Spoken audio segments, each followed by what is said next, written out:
복 있는 사람은 이란 제목으로 우리 하나님 말씀 은혜 나누겠습니다. 또 제목이니만큼 우리 옆에 분들과 한 번 더 인사하겠습니다. 복 많이 받으세요. 예, 복 많이 받으라고 해서 기분 나쁠 사람 없습니다. 예, 특별히 우리 한국 사람들은 복을 참 좋아해요. 그래서 이 한국은 이 정서적으로 서양보다 동양의 문화에 많이 영향을 받고 이렇게 오랜 세월을 지내왔거든요. 그래서 한국 사람들의 정서에 복 그러면 수, 부, 강, 귀, 손 이 5가지의 복을 머릿속에 많이 떠올립니다. 장수하는 복. 여러분 오래 사시기를 바랍니다. 오래 사실 만큼 사셨나 그렇게 아멘이 시원찮나요? 저희 할머니 93이시거든요, 연세가. 그런데 말씀으로는 항상 아유 더 살았어 내가 뭐에 살 만큼 살았는데 하시면서 영양제 이만큼 드셔요, 하루에 맨날. 그러니까 90을 사셔도 100세를 사셔도 할 수 있는 대로 하나님이 허락하시면 이 땅에서 더 사시고 싶은 게 사람 마음인 것 같아요. 주님이 부르실 때까지 여러분 건강하게 오래오래 장수하셔서 우리 나라 민족을 위해서 또 자손들을 위해서 기도 많이 해주시기를 바랍니다. 이렇게 오래 사는 것도 복이라고 생각하고요, 재물을 많이 얻는 것도 복이라고 생각합니다. 여러분 많은 재물 얻으시기를 축원합니다. 아까 오래 사시는 것보다 재물이 더 좋으신 것 같아요. 아멘 소리가 조금 더 커졌어요. 그리고 건강한 것도 복이라고 생각해요. 그리고 높은 권세와 명예를 얻는 것도 복이라고 생각하고요, 많은 자손들을 얻는 것도 복이라고 생각하는 이런 동양의 정서가 있어요. 그래서 요즘은 그런 디자인들을 쉽게 찾아보지 못하겠어요. 근데 제가 어렸을 때만 해도 숟가락에 젓가락에 밥그릇에 보면 항상 한자로 복복자가 있었어요. 여러분 기억하시죠? 숟가락에도 복자가 써 있고 젓가락에도 복자가 써 있고 밥그릇에도, 이불에도 복자가 있고요, 장롱에도 복자가 있고요. 하여튼 집안 곳곳에 이 복자가 없는 곳이 없어요. 그만큼 복을 좋아하는 민족도 우리 한국 민족인 것 같습니다. 근데 제가 어느 식당에 갔는데 저게 복복자잖아요. 근데 식당에 복자가 거꾸로 돼 있는 거예요. 예, 저렇게 복자 거꾸로. 그래서 생각했어요. 이 사장님이 한자를 잘 모르시나? 아니면 저게 이렇게 흘림체로 저렇게 해가지고 좀 헷갈리셨나? 물어봤습니다. 사장님, 복자가 이렇게 거꾸로 붙여놓으신 것 같은데 실수하신 것 같은데 아니래요. 일부러 붙였대요. 왜요? 그러니까 복이 쏟아지라고. 그만큼 복을 좋아하는 민족이 우리 한국 민족인 것 같아요. 싫어할 사람 아무도 없죠. 그런데 내가 복을 원한다고 해서 다 받을 수 있다면 여러분 그게 복이 되겠습니까? 내가 원하고 바란다고 해서 얻어지는 것이 아니라 진짜 복은 인간의 생사화복을 주장하시는 하나님께서 부어주셔야 진정한 복이 될 줄로 믿습니다. 가만히 보면요, 저와 여러분들이 복을 받고 싶어하는 그 마음보다 복을 주시고자 하는 하나님의 마음이 더 크다라는 것을 믿으시길 바랍니다. 여러분 그거를 알 수 있는 게, 여러분 명절 때나 어떤 이렇게 가족 모임이 있으면 이렇게 손자 손녀들이 이제 할아버지 할머니 댁 방문하면 세배한다고 이제 세뱃돈도 준비하시잖아요. 그러면 세배를 다 마치고 덕담하면서 주셔도 되는데 세배 받기도 전에 주고 싶어서 할아버지 할머니들이 막 그냥 주머니에 그냥 손을 넣었다 뺐다 해요. 아유 세배 됐다 하면서 주머니에 있는 용돈 빨리 주고 싶어서. 여러분 사람도 자기 자식에게 이와 같은 마음을 갖는데 우리 하나님께서 당신의 사랑하는 자녀된 저와 여러분들에게 복 주시고 싶은 마음이 얼마나 크시겠습니까? 그래서 여러분 창세기에 보면 하나님께서 이 세상 천지 만물을 창조하시고 사람을 창조하신 다음에 하나님이 복을 주셨다고 성경은 말하고 있어요. 27절 28절에 보니까 하나님이 자기 형상 곧 하나님의 형상대로 사람을 창조하시되 남자와 여자를 창조하시고 하나님이 그들에게 무엇을 주시며? 복을 주시며. 여러분, 하나님은 창조 출발부터, 인간을 창조한 그 순간부터 하나님이 자녀들에게, 하나님의 자녀된 아담에게 복을 주시기를 원하신다는 사실을 믿으시길 바랍니다. 우리가 잘 아는 대로 믿음의 조상, 그러면 누구죠? 아브라함이잖아요. 하나님이 아브라함을 딱 부르실 때 아브라함에게도 하나님이 복을 주시기를 원하셨어요. 창세기 12장에 보면 여호와께서 아브라함에게 이르시되 너는 너의 고향과 친척과 아버지의 집을 떠나 내가 네게 보여줄 땅으로 가라. 내가 너로 큰 민족을 이루고 네게 무엇을 주어? 복을 주어. 네 이름을 창대하게 하려니 너는 아예 복 덩어리가 될 거야 하고 복을 선포하시는 장면이 나옵니다. 그리고 오늘 성경 가운데 있는 이 시편 1편의 말씀도 복 있는 사람은 하고 하나님께서 복에 대해 말씀하시고요. 구약만 그러냐? 아니라 신약 성경을 딱 펴면 하나님께서 우리 예수님의 첫 산상수훈 설교에 여러분 무슨 복을 설교하시죠? 팔복을 설교하시는 거예요. 마태복음 5장 1절에서 3절 보시면 예수께서 이르시되 무리를 보시고 산에 올라가 앉으시니 제자들이 나온지라 입을 열어 가르쳐 이르시되 하시면서 심령이 가난한 자는 복이 있나니. 그러니까 여러분 복을 받기를 원하는 저와 여러분의 마음보다 복을 주시기를 원하시는 하나님의 마음이 더 크고 많다라는 사실을 믿으시고 여러분 복의 근원 되시는 하나님 앞에 우리의 마음을 활짝 열고 하나님의 축복과 은혜를 구하는 저와 여러분들 되기를 주님의 이름으로 축원합니다. 오늘 시편 1편에 나오는 복 있는 사람은 에서의 이 복은 해피니스라고 하는 행복이라는 의미를 갖습니다. 그러니까 정말 행복한 사람은 이 세 가지를 유의해야 한다. 정말 행복하게 살아가려고 하는 사람은 이 세 가지를 유의하면 형통하게 될 것이고 시냇가에 심은 나무처럼 마르지 않을 것이고 절로 열매를 맺는 삶을 살게 되는데 반대로 복이 없는 사람은, 행복하지 못한 사람은 이 세 가지 때문에 인생의 행복을 누리지 못하고 무너지고 넘어지고 멸망한다는 것을 성경은 말하고 있습니다. 그래서 우리가 세 가지를 주의해야 될 것, 정말 주님 안에서 행복한 삶을 살기를 원한다면 우리가 이 세 가지를 유의해야 되는데 그 첫 번째로 유의할 것이 한번 따라하겠습니다. 악인들의 꾀. 이 악인들의 꾀라고 하는 말, 여러분 일단 이 단어의 어감 자체가 꾀 그러면 이게 좀 긍정적인 의미일까요? 좀 부정적인 의미일까요? 좀 부정적인 의미죠. 꾀, 성경이 좀 고상하게 이렇게 표현했지만 사실은 꾀가 아니라 잔머리, 잔대가리 이런 표현입니다. 그러니까 꾀가 뭐냐?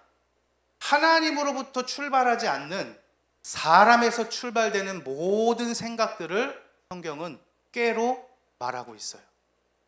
그러니까 여러분 이 악인들의 꾀와 반대는 하나님의 지혜라고 말할 수 있습니다. 하나님의 지혜가 아주 낮은 것과 사람의 꾀가 아주 높은 것이 만날 수도 없을 정도로 하나님의 지혜가 이만큼 뛰어나고 인간들의 꾀를 가지고는 도저히 행복 근처에도 갈 수 없는, 복의 근처에도 갈 수 없는 하나님이 인정하시지 않는 발상이라는 것을 성경은 말하고 있어요. 사람들이요, 흔히들 저 사람은 똑똑한 것 같은데 헛똑똑이야 이런 말 많이 합니다. 특별히 조금 많이 알고 조금 많이 배웠다고 하는 사람들이 그런 이야기를 많이 듣습니다. 아니 배우기를 저렇게 많이 배웠는데 공부를 저렇게 많이 했는데도 어떻게 사람이 저렇게 헛똑똑이냐 이런 생각들 많이 해요. 이런 말들 많이 합니다. 여러분 사람은 자기가 똑똑한 것 같고 지혜로운 것 같아도 하나님이 보실 때는 그 사람이 가지고 있는 생각의 출발은 다 꾀로 보시는 거예요. 꾀. 그래서 다 자기 꾀에 빠져서 자기 꾀에 넘어지는 것이 죄인들의 특성입니다. 저와 여러분 내 꾀에서 벗어나서 하나님의 지혜를 수용하실 수 있기를 주님의 이름으로 축원합니다. 하나님이 보실 때는 인간의 발상에서 출발된 모든 것은 하나님이 쓰실 수가 없는 거예요. 인정하실 수가 없는 거예요.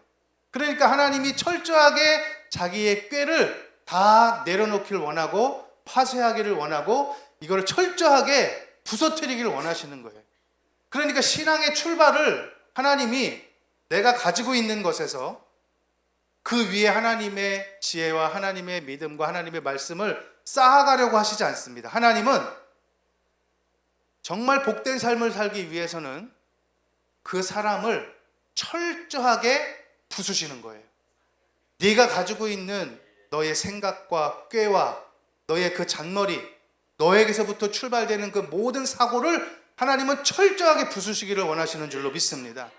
그러니까 하나님은 아브라함을 믿음의 조상으로 부르시려고 할 때도 그곳에서 하나님이 어떻게 믿음을 잘 입혀서 이렇게 좀 단장시키려고 하는 것이 아니라 떠나라는 겁니다. 떠나라는 것. 너의 익숙했던 그 고향에서의 사고와 생각과 환경과 모든 습관을 다 버리라는 거예요. 하나님으로부터 처음부터 다시 시작하겠다는 하나님께서 인도하시는 방법이에요. 하나님은 건축으로 예를 들면 여러분 리모델링이 있고 리빌딩이 있습니다. 리모델링은요, 기존에 갖고 있던 이 골격과 테두리를 그냥 겉으로만 잘 안 보이게 예쁘게 꾸미고 치장하는 걸 리모델링이라 그래요. 근데 하나님은 우리의 신앙을 리모델링 하시려고 하지 않고 리빌딩 하려고 하시는 겁니다. 다시 말하면 재건축하시려고 하는 거예요. 다 부수고 새롭게 믿음으로 하나님의 지혜로 신앙으로 세워가기를 원하시는 분이 하나님이신 줄로 믿습니다. 그런데 사람은 이 하나님의 의도를 잘 모르고, 아니 안다 할지라도 내 꾀를 내려놓지 않으려고 그렇게 몸부림을 치는 거예요. 그래도 내 생각이, 그래도 내 방법이, 그래도 내 뜻대로 하는 게 좀 낫지 않을까라고 하는 이 고집, 무슨 고집? 똥고집. 이거 못 버리고 계속해서 움켜쥐고 가다가 하나님의 복과 점점 거리가 멀어지는, 그래서 낭패를 보고 실패를 하고 넘어지고 좌절돼 봐야 내 꾀가 옳지 않았구나, 내 생각이 옳지 않았구나, 내 뜻이 맞지 않았구나 라는 것을 인정하고 그제서야 두 손 들고 천부여 의지 없어서 손 들고 옵니다. 하나님, 내 생각, 내 방법대로 이렇게 살아보고 생각해보고 결정해봤지만 이것은 다 복이 되지 못했음을 고백합니다. 하나님, 내가 이제부터는 주의 뜻대로 주의 말씀으로 살기를 원합니다 라는 이 고백을 받으시기를 주님이 기뻐하시는 줄로 믿습니다. 그래서 내 꾀가, 내 생각이, 내 머리가 잘 벗겨지지 않아요. 유일한 방법은요, 하나님의 지혜가 와야 됩니다. 내 생각과 비교할 수 없는 하나님의 지혜가 내 생각을 까부수고 그 자리에 하나님의 말씀의 지혜가 덧입혀지고 온전히 뿌리 박힐 때 마치 시냇가에 심은 나무처럼 하나님의 지혜의 말씀이 우리의 심령에 잘 심겨서 더 이상은 내 꾀로 살지 않고 하나님의 지혜로 살게 되는 그런 축복의 은혜가 있기를 주님의 이름으로 축원합니다. 에덴에서부터 이 내 꾀는 포기되지 않는 것 같아요. 왜냐하면 하나님은 분명히 생명의 말씀을 주셨거든요. 동산 모든 것을 다 너 임의대로 하되 중앙에 있는 선악을 알게 하는 나무 실과 이것만큼 먹지 마라. 이거 먹으면 정령 죽으리라. 그런데 뱀의 꾀에 빠지니까 이 사람에게도 꾀가 들어오는 거예요. 진짜 이거 먹으면 안 죽을 것 같고, 이거 먹으면 나도 하나님처럼 될 것 같고, 눈이 밝아질 것 같고, 그러니까 하나님의 생각을 선택하는 것이 아니라 내 뜻을 선택해서 선악과를 취하는 겁니다. 그때부터 죽지 않아도 될, 영원히 주님과 함께 행복하게 살아야 될 그 에덴 동산에서의 축복은 끝나버리고 육체의 죽음과 영적 죽음이 찾아와서 하나님 관계 속에서의 행복이 탁 단절돼 버리는 거죠. 내 꾀가 에덴에서부터 이렇게 포기되지 않았구나. 세월이 쭉 흘러서 성경에 나오는 수많은 역사들 보면 여지없이 자기 꾀에 빠져 살아갔던 사람들이 참 많았습니다. 그런데 이 자기 꾀에서 벗어나려면 아무런 피해 없이 또 아무런 아픔 없이 그냥 자연스럽게 내 꾀를 포기하면 좋으련만, 여러분 아까도 말씀드렸다시피 사람이 고집 무슨 고집이요? 고집 너무너무 강하고 세요. 그러니까 여러분 야곱 같은 경우에 형의 축복권이 그렇게 탐나는데 저걸 어떻게 가질 수 있는 방법이 없을까? 꾀를 그렇게 부리다가 팥죽 한 그릇에 팔아야겠다. 형이 이 배고픈 거에 약하니까 그 순간을 이용해서 팥죽 냄새를 샥 피우고 저 한 그릇에 팔아가지고 내가 장자의 축복권을 받으리라 하고 형도 속이고 아버지도 내가 애섭니다 하고 목소리도 변조하고 여기다 털도 붙이고 그래서 축복기도를 받아내고 아버지까지 속이죠. 그러면 자기에게 그냥 자연스럽게 평안히 장자의 축복권이 올 줄 알았지만 이 사실을 알게 된 형이 가만두겠습니까? 죽이려고 달려드니까 도망가다 저 하란 땅에 있는 외삼촌 라반의 집으로 도망가잖아요.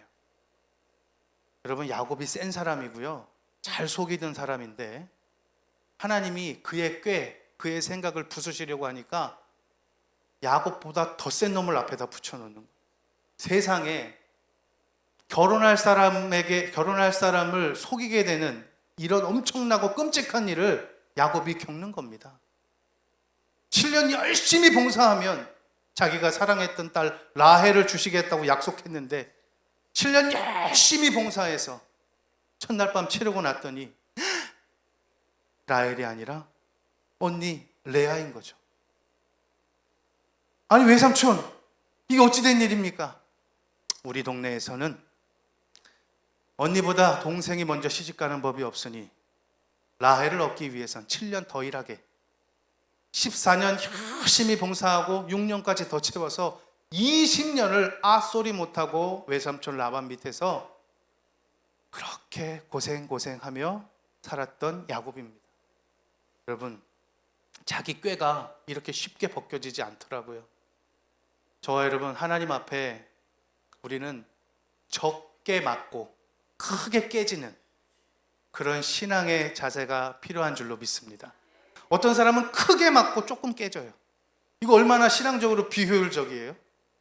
말씀만 하셔도 바사삭 깨어지는 저와 여러분의 신앙생활 될 수 있기를 주님의 이름으로 축원합니다.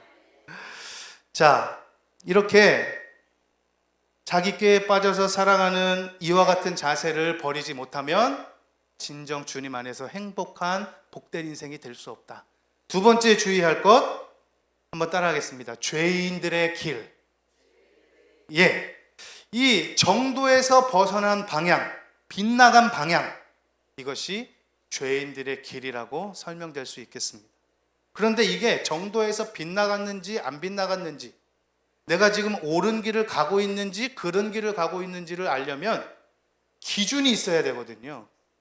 여러분 우리 어렸을 때 학교 운동장에서 애국조회나 체육시간 하면 항상 체육 선생님이 제일 먼저 하는 게 있습니다. 야, 너 기준! 그러면 그 친구가 기준! 그러면 양팔 간격 좌우로 나란히! 그러면 하나 둘 야! 하고 뛰어가는 거 여러분 해보셨죠? 초등학교 안 나오셨어요? 저 기억나요. 지금은 기준 이런 거 안 하더라고요. 체육시간에 아이들 이렇게 보니까. 근데 한 명이 기준을 잡고 양팔 간격 좌우로 나란히! 그러면 이 기준은 가만히 서 있고 왼쪽 오른쪽에 있는 친구들이 팔을 벌리고 척척척척척 해서 줄을 쫙 맞춰 서요. 근데 여러분 기준이 없다면, 만약에 기준을 세우지 않는다면 어디에 맞춰서 간격을 맞춰서 서야 될지 알 수 없는 거예요. 근데 성경은 분명히 말씀하고 있습니다. 기준이 되는 길이 있는데 그게 바로 하나님의 말씀인 성경이라고 말하고 있습니다. 성경이 말하고 있는 하나님이 기뻐하시는 이 옳은 길을 우리의 신앙의 기준을 삼아야 죄인들이 원하는, 이 세상 사람들이 원하는, 악한 자들이 원하는 다른 길로 빗나가지 않고 오로지 하나님의 말씀과 율례와 법도를 따라 신앙의 정도의 길을 걸어가게 될 줄로 믿습니다. 그래서 신명기 30장 15절에 보면요, 하나님이 두 길을 우리 앞에 놓으셨대요. 생명과 복의 길이 있고 사망과 화의 길이 있다고.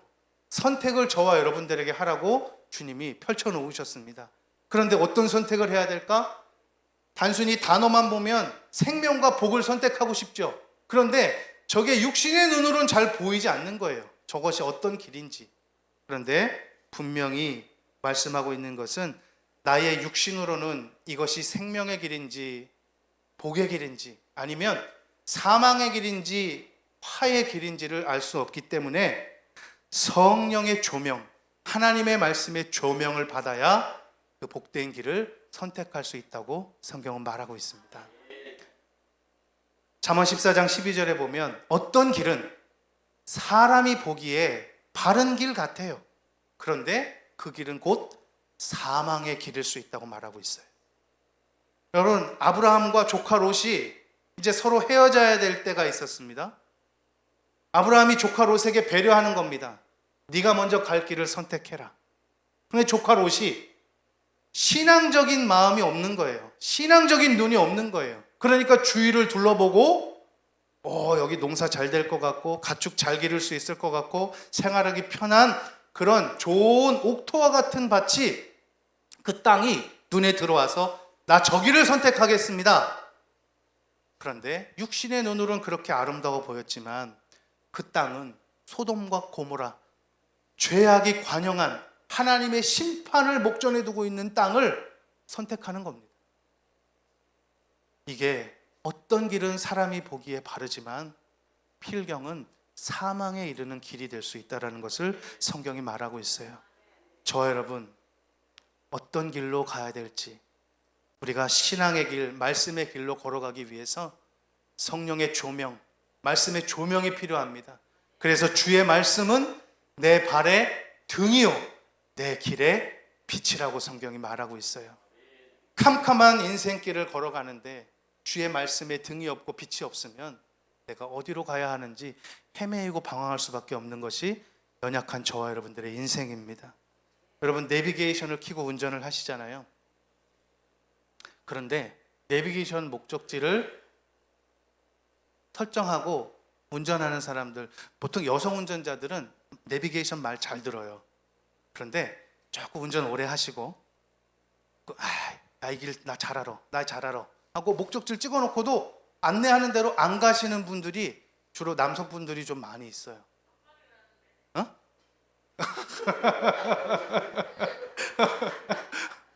그래서 목적지를 딱 찍어놓고 가는데 목적지대로 자꾸 안 가려고 그러잖아요. 그러면 내비게이션에서 이렇게 음성이 나옵니다. 경로를 이탈하였습니다. 경로를 이탈하였습니다. 목적지를 확인하세요. 뭐 이렇게 음성이 나와요. 근데 제가 재밌는 내비게이션 그 음성을 하나 들은 게 있어요. 자꾸 목적지 설정해두고 그 목적지대로 안 가니까 이 내비게이션 음성이 이렇게 말하더라고요. 참 고집이 세군요. 신기했습니다.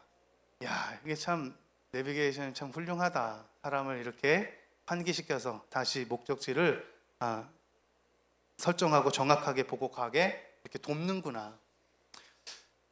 제가 대학교 한 3, 4학년 때쯤, 그때는 내비게이션이 막 이렇게 많이 보급화되어 있지 않을 때예요.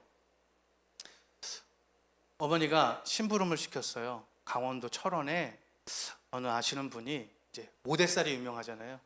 쌀을 좀 이렇게 섬겨주시겠다고 하니 가서 좀 쌀을 좀 받아와라. 그 이제 내비게이션을 찍고 운전을 했습니다. 근데 그 주소지가 민통선 안쪽에 있는 곳이라 이게 군사 지역이다 보니까 그 안쪽으로는 이 안내를 안 해주더라고요. 길 표시를 잘 이렇게 안 해놨더라고요. 그래서 이제 알려주신 대로 약도대로 이렇게 한번 쭉 따라가는데 길이 점점 좁아지면서 점점 이렇게 숲과 나무들이 더 많아지면서 비포장 도로가 막 나오면서 이쪽으로 계속 가도 이렇게 민가가 있을까 싶을 정도로 좀 계속 안쪽으로 가는 거예요. 그런데 조금 더 비포장 도로를 가다 보니까 옆에 이렇게 철조망이 이렇게 돼 있고 빨간색 세모 표지밭으로 지뢰주의 이렇게 써 있는 거예요. 여러분, 지금 제가 한국 땅을 운전하고 있는데 지뢰주의란 말을 표지판을 딱 보니까 마음이 이상한 거예요. 제가 그때 딱 드는 생각이, 잘못된 길로 계속 가다가, 우리 신앙도 잘못된 길로 계속 가다가는, 이 경고를 계속 무시하고 가다가는 결국은 사망의 길로 가는 게 우리 인생이구나. 끊임없이 내비게이션이 끊어졌다 할지라도 우리를 안내해 주시는, 우리의 인생길의 종착역까지 우리를 선하게 인도해 주시는 분이 주의 말씀과 성령의 조명이신데, 이거를 무시하고 우리가 인생길을 내 마음과 내 뜻대로 선택하여 간다면 필경은 사망에 이를 수도 있겠구나라는 생각이 들더라고요. 저와 여러분, 성령의 조명, 하나님의 말씀의 빛, 이것을 등 삼아서 우리의 신앙의 정도를 걸어갈 수 있기를 주님의 이름으로 축원합니다. 성경은요, 하나님이 기뻐하시는 길을 성경에 다 적어 놓으시고, 이 성경에 하나님이 기뻐하시는 길을 잘 수행하고 그대로 살았던 삶을, 대표적으로 살았던 삶의 1인자가 다윗이라고 말하고 있어요. 하나님의 길을 다윗의 길로 표현할 정도로. 그래서 솔로몬이 왕이 되고 하나님 앞에, 하나님, 어린 나이에 내가 왕이 되어 어떻게 나라를 다스릴지 많이 염려되고 두렵습니다 라고 기도하는 가운데, 하나님이 꿈에 솔로몬에게 나타나셔서 이런 말씀을 주시는 거예요. 같이 한번 읽겠습니다. 시작. 네가 만일 내 아버지 다윗이 행함같이 내 길로 행하며 내 법도와 명령을 지키면 내가 또 네 날을 길게 하리라. 아멘. 그러니까 하나님이 지금 솔로몬에게 말씀하시는 건요, 하나님이 기뻐하시는 길 이퀄 다윗의 길이라는 거예요. 그러니까 다윗이 그렇게 하나님이 기뻐하시는 길을 걸어갔던 인물이라고 표현하고 있는 겁니다.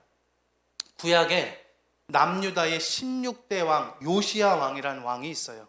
실질적으로 남유다의 마지막 왕이었는데, 여러분, 이 분열왕국 때, 남과 북으로 갈려졌던 이 분열왕국 때 하나님을 기쁘시게 할 만한 왕들이 많지 않았는데, 그 중에 하나님이 인정하신 왕 중에 하나가 요시야 왕인데요, 이 요시야가 여호와 보시기에 정직히 행하여 그의 조상 다윗의 모든 길로 행하고 좌우로 치우치지 아니하였더라 라고 말씀할 정도로, 다윗은 하나님이 기뻐하시는 정도의 길을 걸었던 사람이라고 하나님이 인정해 주셨어요. 저 여러분, 이 다윗의 길에 설 수 있기를 주님의 이름으로 축원합니다. 하나님이 말씀하신 이 성경의 복된 길, 이 다윗의 길을 따라 가다 보면 생명의 길 되시는 예수 그리스도와 만나게 된다라고요. 그래서 주님 말씀하시잖아요. 내가 곧 길이요 진리요 생명이라고. 여러분, 성경을 읽다가 성경 안에 보석처럼 박혀있는 예수 그리스도의 생명을 많이 캐내실 수 있기를 주님의 이름으로 축원합니다.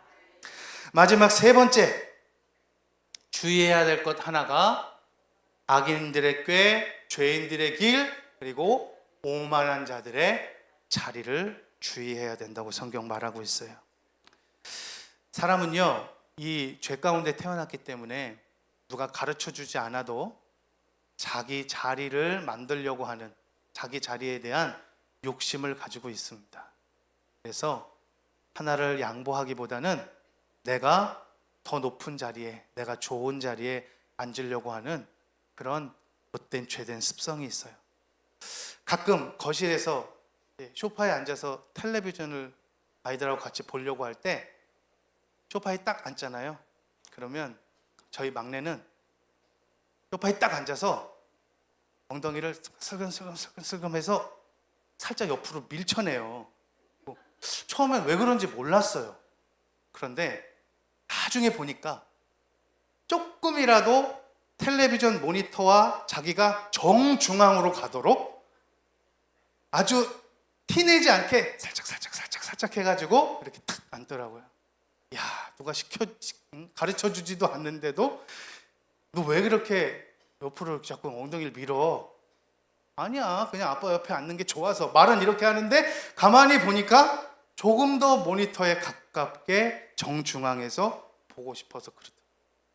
여러분, 누가 가르쳐 주지 않는 건데도요, 사람은 자기 자리에 대한 이 욕심과 탐심이 있는 겁니다. 그런데 항상 우리가 기억해야 될 건 우리가 있는 자리, 또 우리가 생활하는 환경 속에 내 자리를 먼저 생각지 마시고 주님의 자리를 먼저 생각할 수 있기를 주님의 이름으로 축원합니다.